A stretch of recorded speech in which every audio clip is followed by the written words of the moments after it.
Welcome to Sarma Shorthand Academy. Sarma shorthand అకాడమీకి స్వాగతం. ఈరోజు మనము జాయింట్ స్ట్రోక్స్ గురించి ఫస్ట్ చాప్టర్ కాన్స్టెంట్స్లో మనం నేర్చుకుందాం. ఈ జాయింట్ స్ట్రోక్స్ గురించి చెప్పే ముందు మనము ఇప్పటివరకు నేర్చుకున్నటువంటి విషయాల్ని మరి ఒకసారి పునశ్చరణ చేసుకుందాం.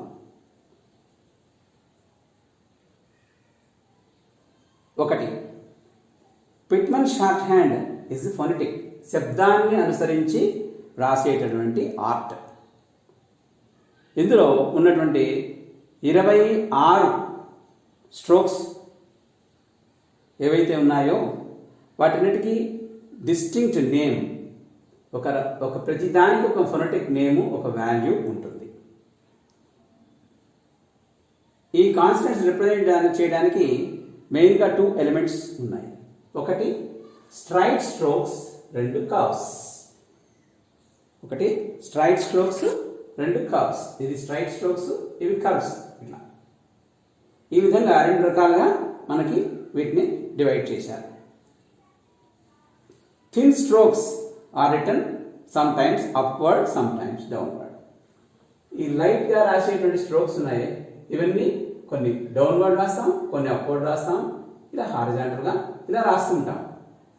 కానీ థిక్ స్ట్రోక్స్ ఉన్నాయి, ఎప్పుడైనా సరే ఇది డౌన్వర్డ్ డైరెక్షన్లోనే వస్తాయి, అప్వర్డ్ రాయరు. ఇంకా స్ట్రోక్స్ అన్నీ ఒక యూనిఫామ్ లెంగ్త్లోనే రాయాలి. అంటే 1/6 ఆఫ్ an inch అని మనం ఆల్రెడీ తెలుసుకున్నాం. ఇక చే అనేది మనము ఇలా డౌన్వర్డ్ డైరెక్షన్ రాస్తాము, రే అనేది అప్వర్డ్ డైరెక్షన్ రాస్తాం. వీటి యాంగిల్స్ కూడా మనం తెలుసుకున్నాం. రే అనేది ఈ హారిజాంటల్ నుంచి 30 degrees ఉండాలి. చే అనేది పర్పెండిక్యులర్ అంటే లంబర్ నుంచి 30 degreesలో ఉండాలి. ఇక పి అనేది 45 degreesలో వస్తుంది. ఈ విధంగా మనము వాటికి ఒక వాల్యూ దాని ప్రకారము మనం రాస్తాం. అందుకని ఈజీగా మనం ఏది ఏమిటనేది డిస్టింగ్ చేసుకోవడానికి తేలిగ్గా ఉంటుంది. ఇక ఇక్కడ చెప్పినటువంటి ఈ జియోమెట్రికల్ సిస్టంలో ఫార్మ్స్లలో మనం వీటన్నిటిని ఎలా రిప్రజెంట్ చేసుకోవచ్చు, ఎలా తెలుసుకోవచ్చు అనేది చూద్దాం. ఇప్పుడు దీనిలో ఈ పి అనేది ఆల్రెడీ తెలుసుకున్నాం, 45 degrees యాంగిల్లో వస్తుంది. టీ అనేది పర్పెండిక్యులర్, చే అనేది ఈ పర్పెండిక్యులర్ అనేది 30 degrees యాంగిల్లో రాస్తాం పైనుంచి కిందికి. రే అనేది అప్వర్డ్ రాస్తాం, ఇది సమాంతరం నుంచి 30 degreesలో రాస్తాం. అదేవిధంగా థిక్ స్ట్రోక్స్ ఉన్నాయి. బి సేమ్ పి లాగా, టి డి టి లాగా, జే చే లాగా, గే కే సమాంతరమైన రేఖ. ఈ విధంగా స్ట్రైట్ స్ట్రోక్స్ రాస్తాం. వీటిల్లో కలర్వి వే ఏ హే ఉంటాయి ఈ స్ట్రైట్ స్ట్రోక్స్. వీటి గురించి మనం చెప్పుకుందాం. తర్వాత కర్వ్స్. కర్వ్స్ అంటే ఒక సర్కిల్ తీసుకుని 4 parts చేయండి. చేస్తే ఇలాగా దీనిలో ఈ పార్ట్, దీన్ని ఫార్వర్డ్ కర్వ్ అంట, ఎఫ్. దీన్ని థిక్ చేస్తే వి అవుతుంది. ఇత్ అనే దానికి చెప్పే ముందు ఇత్ అనేది ఇంకో సర్కిల్ తీసుకుందాం. ఈ సర్కిల్లో ఇలా 4 parts చేస్తే ఈ పార్ట్ని ఇత్ అంటాం. దీన్ని థిక్ చేస్తే ది. దీనికి ఆపోజిట్లో వచ్చిన ఈ పార్ట్ని ఎస్ అంటాం. దీన్ని థిక్ చేస్తే జి. నెక్స్ట్ ఈ ఎఫ్కి ఆపోజిట్లో వచ్చింది దిస్ ఇస్ డౌన్వర్డ్. డౌన్వర్డ్ డైరెక్షన్లో ఎఫ్, ఫార్వర్డ్ డైరెక్షన్లో ఎఫ్ కిందికి వస్తే ఇది ఇష్, ఇట్లా దానికి ఆపోజిట్లో వస్తుంది. ఈస్ట్ థిక్ చేస్తే జీ, ZH ఈ జీ అవుతున్నాం ఈ సర్కిల్. ఇక నెక్స్ట్ ఎల్ అనేది ఈ విధంగా రాయాలి. ఒక ఆర్చ్లో ఇటువైపు అప్వర్డ్ వచ్చేది ఎల్, ఇటు నుంచి డౌన్వర్డ్ వచ్చేది ఆర్. ఇక ఎం అనేది మౌంటెడ్ అనమాట, ఇట్లా మౌంట్ లాగా ఇలా వస్తుంది మౌంట్. దీన్ని డిప్ చేస్తే కిందికి తిప్పితే ఎన్ అవుతుంది.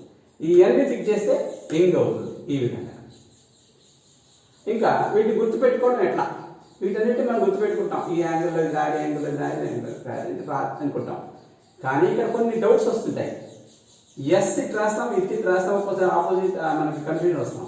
అందుకని ఈ కన్ఫ్యూజన్ లేకుండా ఉండాలి అంటే ఈ ఎస్ అనే దాన్ని మనం ఒక స్మాల్ ఎస్ ఇంగ్లీష్ లెటర్ తీసుకుంటే దానిలో ఈ పోర్షన్ని ఇలా కట్ చేస్తే ఇది ఎస్ అని మనకి గుర్తుపెట్టుకోవాలి. అంటే ఎస్ ఇలా వస్తుంది, దానికి ఆపోజిట్లో ఇది ఈ విధంగా వస్తుంది. ఎస్ క్లిక్ చేస్తే జీ అవుతుంది, ఇతను క్లిక్ చేస్తే ది అవుతుంది. ఈ విధంగా మనం వీటిని గుర్తుపెట్టుకోవచ్చు. నెక్స్ట్ వే, ఏ, హే, హే ఇవి మనకి జామెట్రికల్ దాంట్లో రావు. కాబట్టి వీటిని ఎలా గుర్తుపెట్టుకోవాలి అంటే మనకి ఇంగ్లీష్ ఆల్ఫాబెట్లో డబ్ల్యూ తర్వాత ఎక్స్, వై, జెడ్ వస్తుంది. అంటే వై అనేది డబ్ల్యూ తర్వాత వస్తుంది కాబట్టి ఈ హుక్ ఇనీషియల్ హుక్ ఉంది, ఈ హుక్ని ముందు వచ్చేది డబ్ల్యూ అని గుర్తుపెట్టుకోవాలి, తర్వాత వచ్చేది వై అని గుర్తుపెట్టుకోవాలి. ఇక సర్కిల్ స్ట్రోక్స్ లో రెండు హేనే, ఒకటి డౌన్ రాస్తాం, ఒకటి అప్ రాస్తాం, కాబట్టి ఇది ఈజీగా గుర్తుంటుంది. ఈ విధంగా మనకి 26 స్ట్రోక్స్ ఈ విధంగా గుర్తుపెట్టుకోవచ్చు.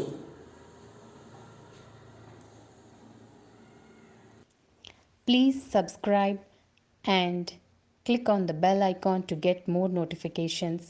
Please like, share and comment on the video. Thank you.